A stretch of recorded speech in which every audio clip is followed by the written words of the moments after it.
આ છે કલેશ્વરી મંદિર. પહેલાં અહીંયા કહેવામાં હતું કે 10મી સદીમાં બનેલું છે. તો હવે આપણે નીચે જઈએ અને આ 4 મંજિરા જેટલી ઊંડી છે.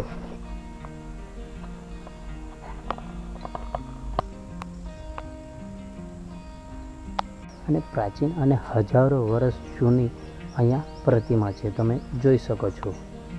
હનુમાન દાદાની મૂર્તિ છે અને 1000 વર્ષ પુરાણી છે. રસ્તો દેખાય છે જ્યાં તમારે ભીમની ચોરી અને અર્જુનની ચોરી જોવા મળે છે. તો મિત્રો ફાઇનલી આપણે ભીમની ચોરી છે ત્યાં આવી ગયા છે. અહીંયા ઘણી ઊંચી આપણે જગ્યા પર આવી ગયા છે, જોઈ શકો છો. તો મિત્રો નમસ્કાર, આપણા વિડીયોની અંદર એકવાર આપનું હાર્દિક સ્વાગત કરીએ છીએ. આજના ખાસ વિડીયો અંદર આપણે આવી ગયા છે મહીસાગર જિલ્લાના વાલાના ગામ પાસે કલેશ્વરી મંદિરે.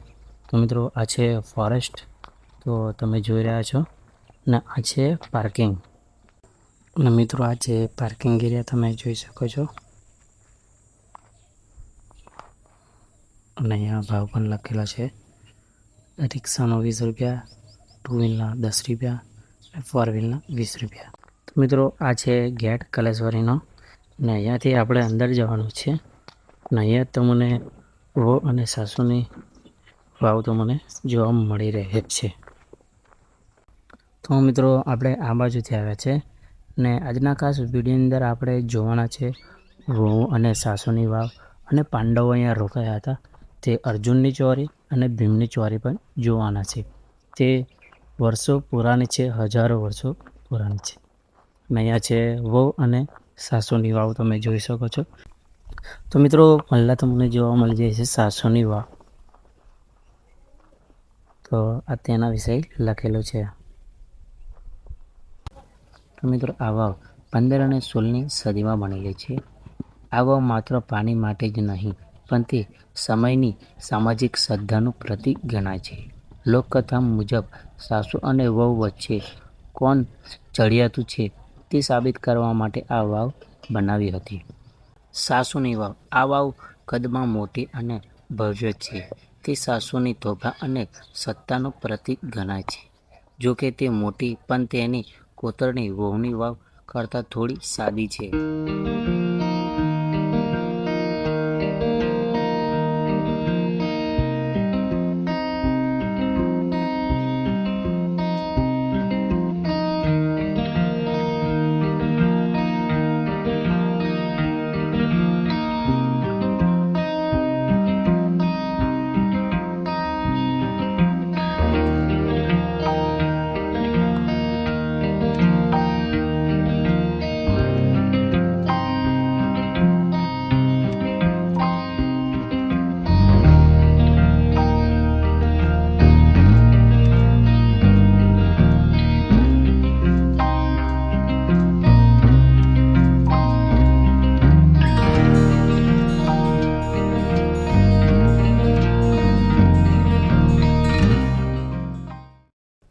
તો મિત્રો આ સાસુની વાવ જોઈ, અને હવે આપણે વહુની વાવ જોવાની છે. તમે જો મિત્રો આ છે વહુની વાવ, તમે અહીંના વિષય વાંચી શકો છો. આ રીતના કંઈક વાવ છે. વહુની વાવ 15 અને 16મી સદીમાં આ વાવ બનેલી છે. આ વાવ કદમાં સાસુની વાવ કરતાં નાની છે, પરંતુ તે ઝીણભરી કોતરણી અને કલાકારી અદ્ભુત છે. તેવું કહેવાય છે કે વહુ પોતાની કલા શક્તિ બતાવવા માટે નાની, અત્યંત ભરી સુંદર વાવ બનાવી હતી. તો મિત્રો તમે અહીંનું પાણી પણ જોઈ શકો છો, જેટલું ચોખ્ખું છે. તો આ રીતના કંઈક આ વહુની વાવ છે.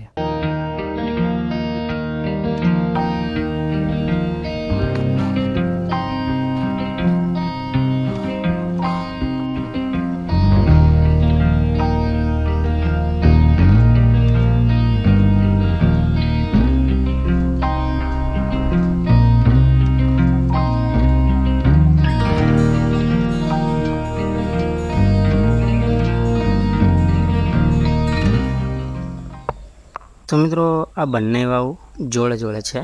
અહીંયાથી તમે જોઈ શકો છો આ વહુની વાવ છે, નાઈપા બાજુમાં છે સાસુની વાવ, તો અહીંયા તમે એ પણ જોઈ શકો છો. તો હવે આપણે કલેશ્વરી મંદિરે જઈશું. તો આ રીતના કંઈક રસ્તો છે ને આ રીતના કંઈક વ્યૂ પણ જોવા મળી જશે. તો ચાલો મિત્રો આપણે આગળ જઈએ.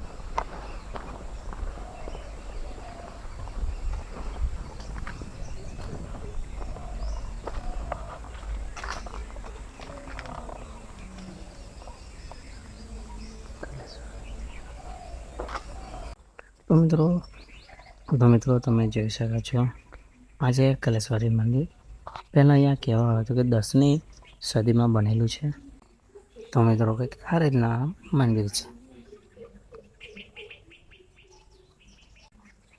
તો હવે મિત્રો આપણે દર્શન કરવા જઈએ.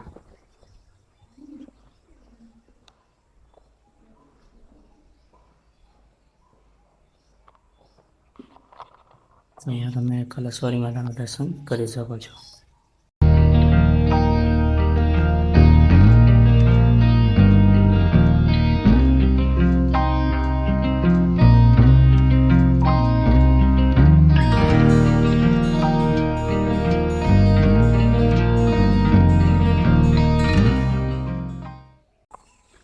મિત્રો અહીંયા તમે દર્શન કર્યા અને અહીંયા બાજુમાં મંદિર છે શંકર ભગવાન, તો આપણે અહીંયા દર્શન કરીએ. તો આ પણ 12મી સદીનું બનેલું છે.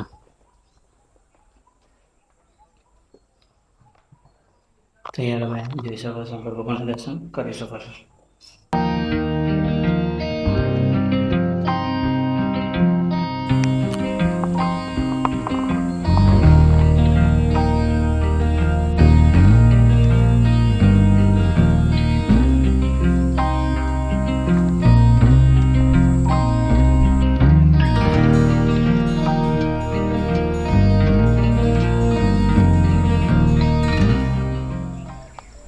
તો મિત્રો આ કલેશ્વરી મંદિરની બાજુમાં તમે અહીંયા જોઈ શકો છો હનુમાન દાદાનું મૂર્તિ છે ને 1000 વર્ષ પણ વધારે જૂની છે. તો અહીંયા તમે હનુમાન દાદાના દર્શન કરી શકો છો.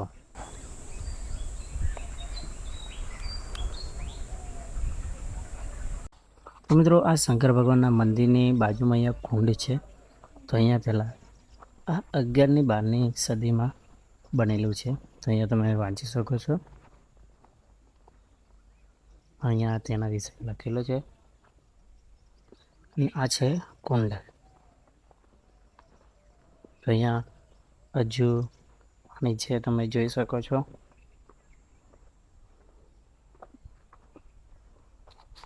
મિત્રો આ કેટલું મોટું કુંડ છે તમે અહીંયા જોઈ શકો છો. મિત્રો આ છે કુંડ, તમે મોટો પાણીનો જોઈ શકો છો અને આજુબાજુ તમે અહીંયા જૂની અને પ્રાચીન તમે અહીંયા મૂર્તિ પણ છે. તો અહીંયા પણ તમે અહીંયા જોઈ શકો છો. ને આ કુંડની ચોપડા પર બાજુમાં ચાર અલગ અલગ મૂર્તિઓ છે અને પ્રાચીન છે. તો અહીંયા તમે જોઈ શકો છો.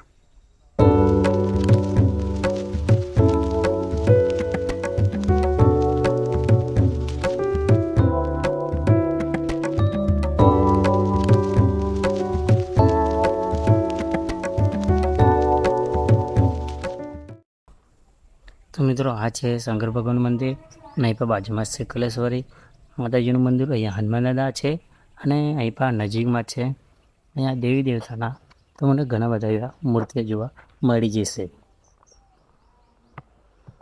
તો મિત્રો જેવા તમે અહીંયા અંદર આવશો તો આ રીતના કંઈક વ્યૂ છે અને પ્રાચીન અને હજારો વર્ષ જૂની અહીંયા પ્રતિમા છે, તમે જોઈ શકો છો.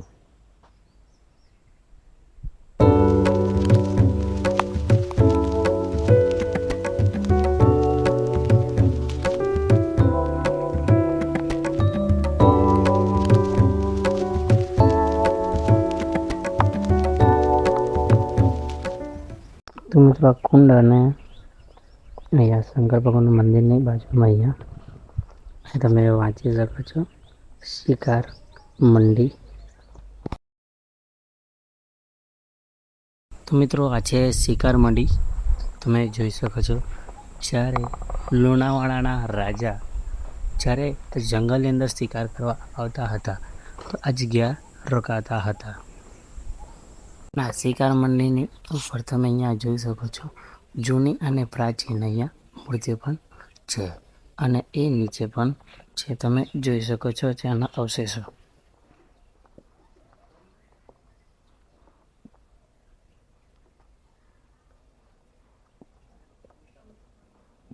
તો મિત્રો આ છે શિકાર મંડળીની પાછળ તમને અહીંયા રસ્તો દેખાય છે જ્યાં તમારે ભીમની ચોરી અને અર્જુનની ચોરી જોવા મળે છે.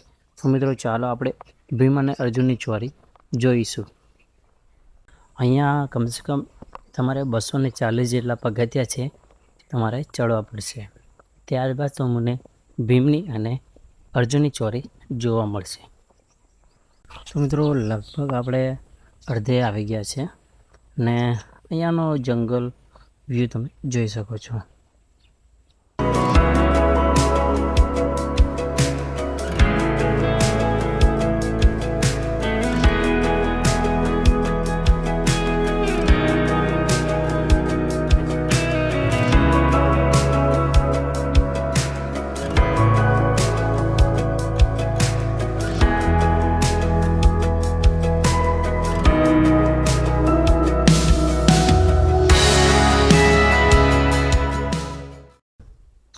તો મિત્રો ફાઇનલી આપણે ભીમની ચોરી છે તો પહેલી જ છે ભીમની ચોરી ત્યાં આવી ગયા છે. તો મિત્રો ફાઇનલી આપણે ભીમની ચોરી આગળ આવી ગયા છે તમે જોઈ રહ્યા છો અને આપણે અહીંયા રહીને આવ્યા છે. તો મિત્રો હવે આપણે દેર નથી કરી અને ભીમની ચોરી જોઈએ. તો મિત્રો જેવો તમે અહીંયા આવશો તો અહીંયા બાજુમાં જે જગ્યા હોય એ જગ્યાના બોર્ડ મારેલા હોય છે. તમે જોઈ શકો છો કઈ સાલની અંદર બનેલું છે. 14 અને 15ની સદીમાં બનેલું છે અને અહીંયા તમે પોસ્ટર જોઈ શકો છો. તો મિત્રો ચાલો આપણે અંદર જઈએ. તો આ રીતના કંઈક ઉપરનો વ્યૂ છે તમે જોઈ શકો છો.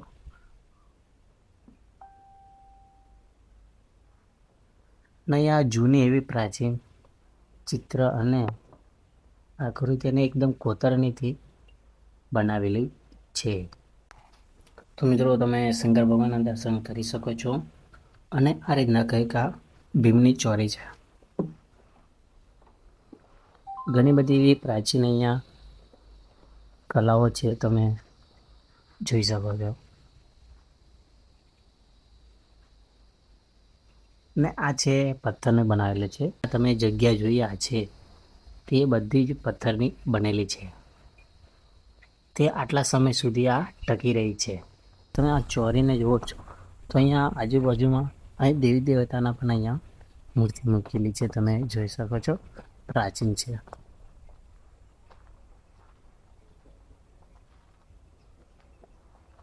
ના જ્યાં આપણે આવેલા તે રસ્તો છે. મિત્રો આ ચોરી ખંડિત થયેલી છે તમે પર જોઈ શકો છો અને આના ઘણા બધા એવા અવશેષો છે તો અહીંયા તમને જોવા મળે છે. તો અહીંયા જોઈ શકો છો. તો અહીંયા પણ તમે મૂર્તિ છે જોઈ શકો છો. પાઇપો પણ છે. તો ઘણા બધા એવા અહીંયા અવશેષો છે તો બહુ જ જૂના છે તમે અહીંયા જોઈ શકો છો.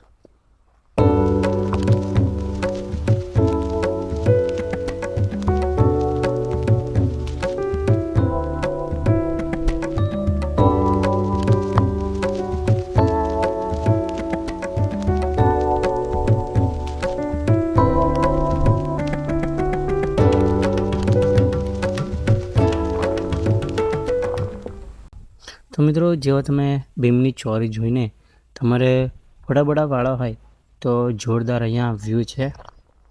અહીંયા જોરદાર વ્યૂ તમને જોવા મળી જાય છે. એક આ પહાડ ઉપર છે ને કંઈ પણ જોરદાર તળાવ છે ને અહીંયા ઘણી ઊંચી આપણે જગ્યા પર આવી ગયા છે જોઈ શકો છો. અહીંયાથી ફોટોશૂટ જોરદાર કરી શકો છો.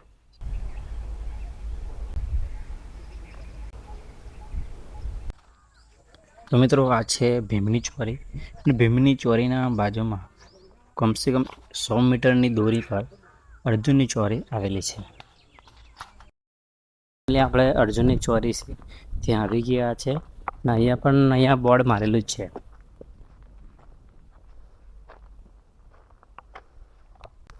મિત્રો અહીંયા જોઈ શકો છો અર્જુનની ચોરી 15 અને 16ની સદીનું છે, તમે જોઈ શકો છો.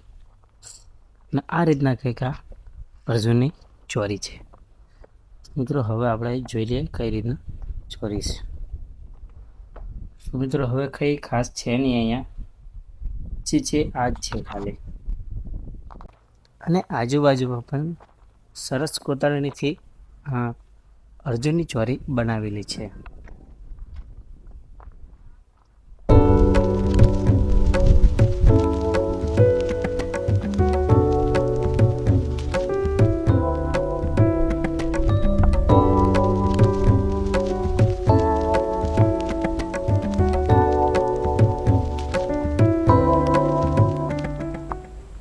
તો મિત્રો જેવા તમે અર્જુનની ચોરી જોઈને આવો છો તો આ બાજુમાં એક મંદિર છે, તેના વિશે જોઈ લઈએ અને આપણે જોઈએ.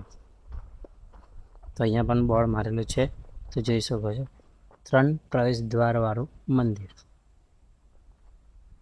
તો મિત્રો આ 3 પ્રવેશ દ્વાર છે, જોઈ શકો છો. અત્યારની સમય ઉપર નથી ટકી રહ્યું, ખંડિત થઈ ગયું છે.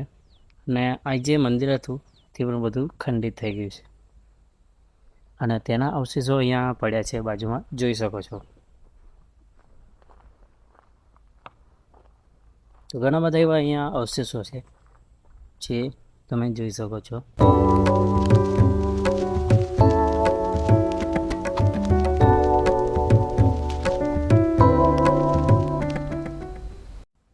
તો મિત્રો આપણે આ મંદિર પણ જોયું, 3 પ્રવેશ દ્વારવાળું મંદિર છે અને અર્જુનની ચોરી પણ જોઈ છે. તો મિત્રો આ વિડીયો કેવો લાગ્યો કોમેન્ટની અંદર જણાવો. ના એના નજીકના હોય તો જગ્યાની જરૂર મુલાકાત લો. અને હા, આ વિડીયોની અંદર તમે નવા હોય તો મિત્રો લાઈક કરો, શેર કરો અને સબસ્ક્રાઈબ જરૂર કરી લેજો.